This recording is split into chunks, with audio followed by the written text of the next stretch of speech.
Assalamualaikum warahmatullahi wabarakatuh. Perkenalkan, nama saya Adila Aulia Srianti dengan NPM 2217051018. Di sini saya akan menjelaskan tentang CPU 8 bit menggunakan logic SIM sebagai prasyarat UAS matkul pengantar organisasi komputer.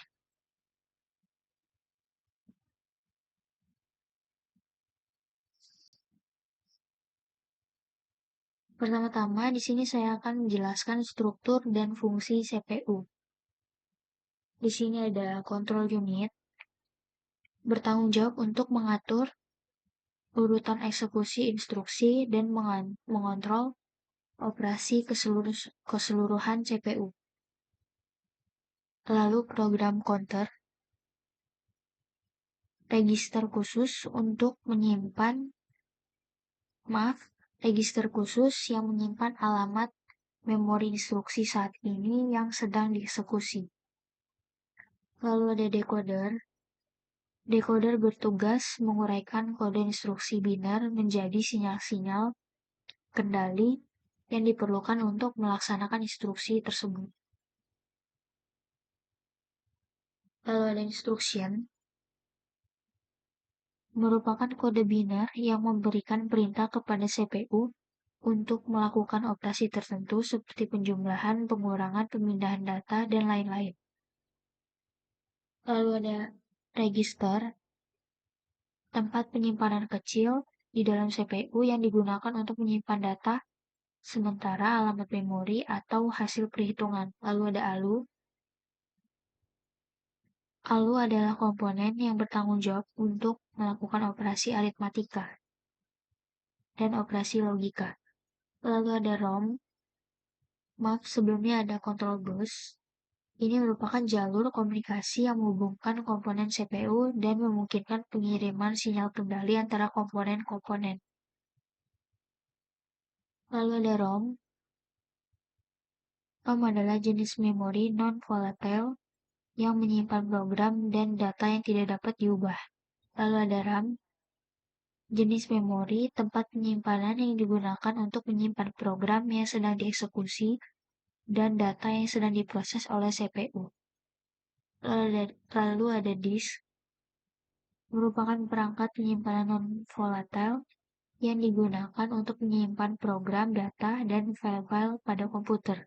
Lalu ada video TTY, perangkat yang digunakan untuk menghubungkan komputer dengan layar atau monitor untuk menampilkan output grafis atau teks. Lalu ada video LED, jenis tampilan visual yang menggunakan LED untuk menampilkan informasi. Lalu ada keyboard,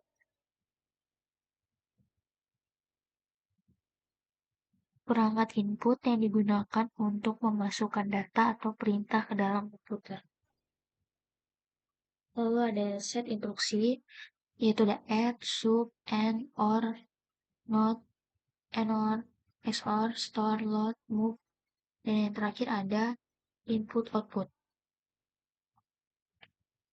Di sini ada set instruction.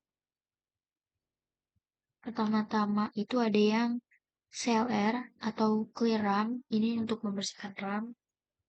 Lalu ada move, x, move a, x, ini merupakan untuk memindahkan X ke register A. Lalu ada yang terakhir itu ada move buka siku RAM B, RAM A.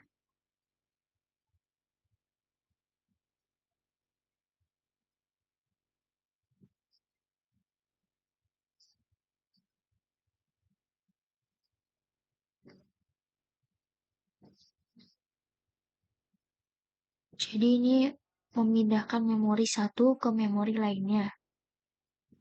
Jadi misalnya kita akan memindahkan A ke B. Jadi kita akan menggunakan ini. Move RAM B, RAM A. Maka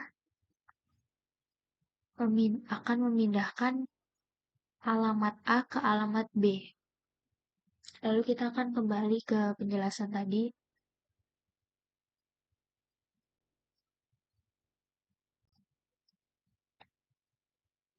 Lalu ada penyajian data.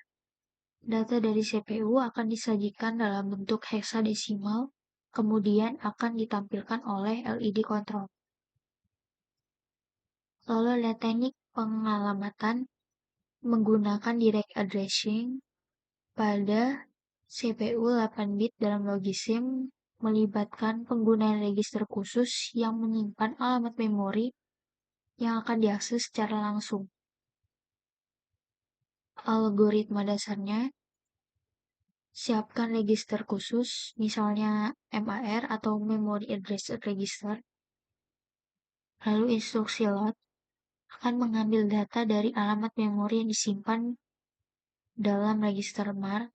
Lalu instruksi store akan menyimpan data ke dalam alamat memori yang disimpan dalam register MAR. Dalam Logisim, komponen seperti register, multiplexer, dan demultiplexer digunakan untuk mengimplementasikan unit kontrol dan jalur data yang diperlukan. Sinyal-sinyal kontrol harus diatur dengan benar agar operasi direct addressing berfungsi dengan baik.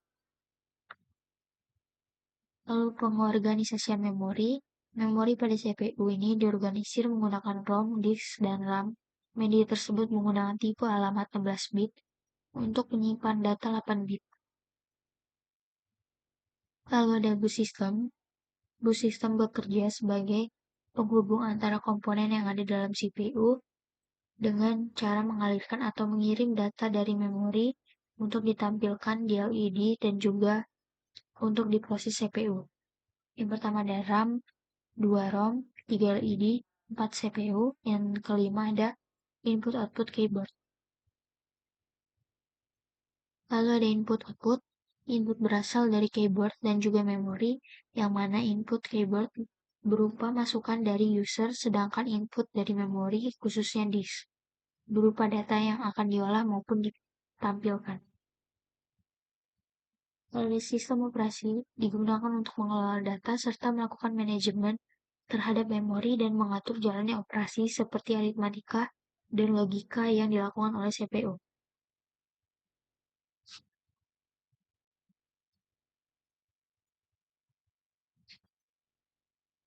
Dan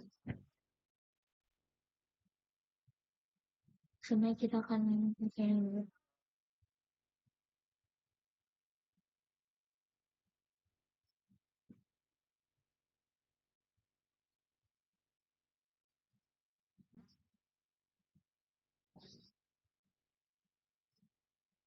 buka logisimnya, kita akan jalankan check simulate, lalu check enable, lalu trik frekuensi kita pilih yang 4,1 Hz, lalu pencet start atau stop.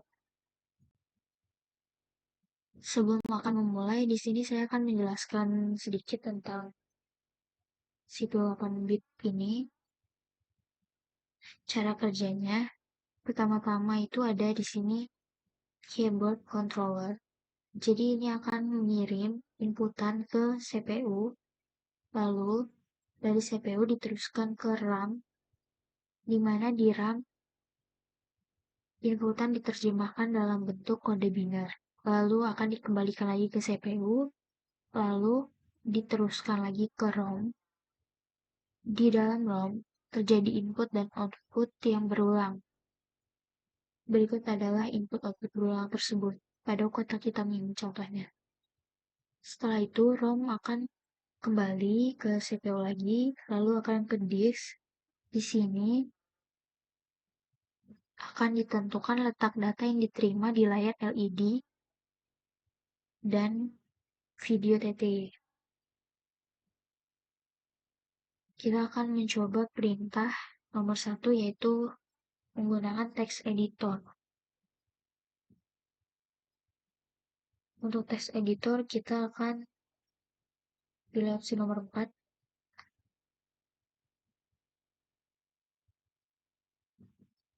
Klik add new file, opsi nomor 2. add file number 1. Sebagai contoh, saya akan menuliskan npm saya.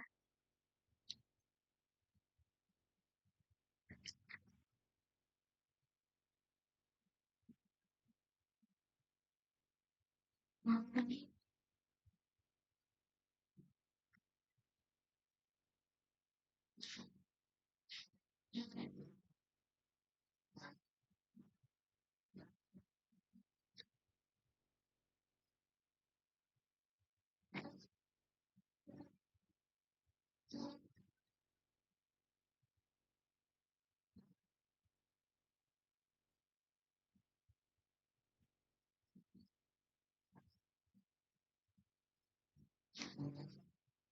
Kita reset aja.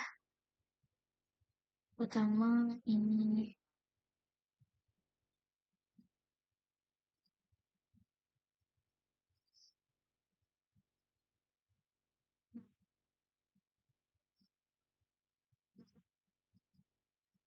kita akan memilih opsi 4 lagi.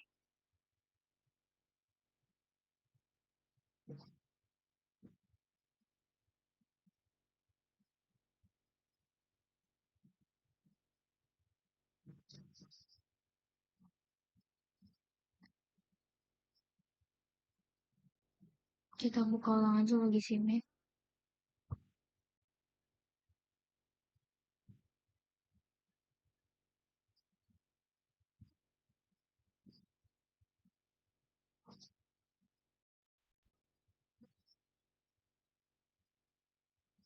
Simulate, lalu tick enable, lalu tick frekuensi 4,1, lalu start.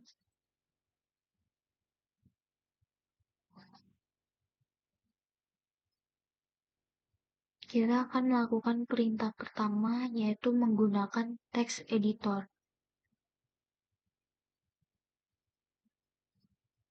Ada di opsi nomor 4.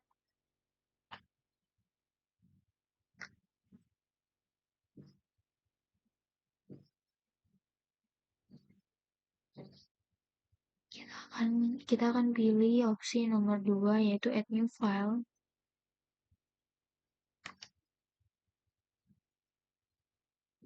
Sebagai contoh, saya akan mengetik kembali npm saya.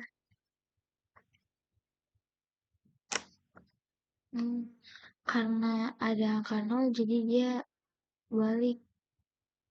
Karena 0 itu exit. Mungkin kita akan mencoba perintah map kata-kata lain aja.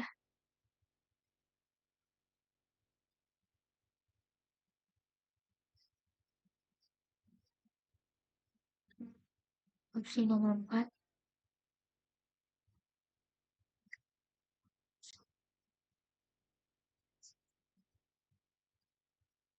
Kalau untuk nama filenya kan jadi bisa 1-9. Kita coba ini isi 2. Sebagai contohnya di sini saya ganti menggunakan nama saya.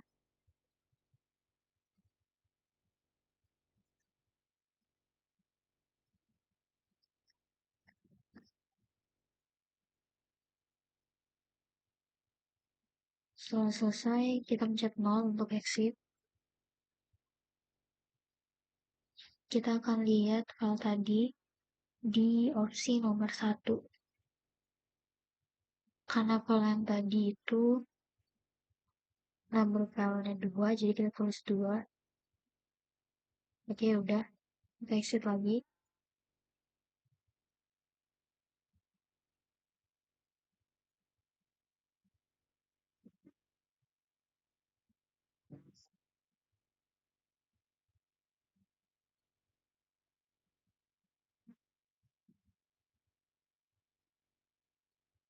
Lalu, kita akan mencoba perintah nomor 1.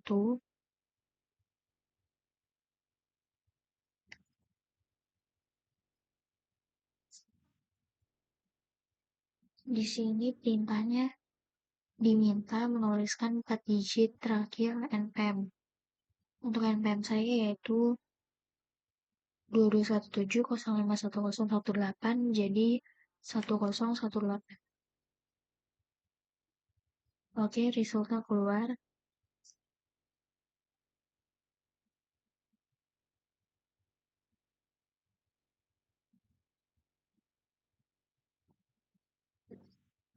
Saya akan menjelaskan yang A dan B dulu, kenapa bisa yang ini 10, yang ini 18.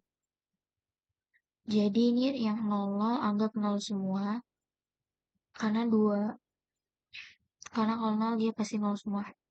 Terus yang ini 2 pangkat 0 itu hasilnya 1.